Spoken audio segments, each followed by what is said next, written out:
Abasebenzi bakwaEskom benze isiqinisekiso sokuba babusiphula neengcambu busela namhlanje kwingingqi yaseDiepsloot baqhawule iintambo zombane ezixokozelelwe ngokungekho mthethweni baduncula neebhali ezintambo zijinga nasemithini. Usicelo Mcwabo neminyaka eyi-48 ubudala ungomnye wabasebenzi bakwaEskom ebebemaxhaphethu beduncula ezintambo uthi wagqibela kudala ukubona umbono ofana nalo.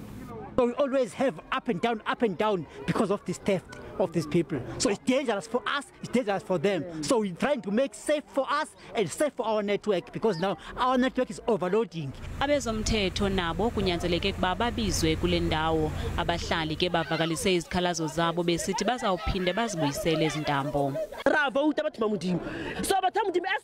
Uthi kunini bavota bafuna ukufakelwa umbane yaye bazawuphinda bazibuyisele ezintambo. Many of people here, they get raped, they get hijacked in these premises because it's dark here. Owenkonzo zabathengi kwaEskom unkosikazi Daphne Mukwena uthi badinga ukuhlala etafuleni nomasipala.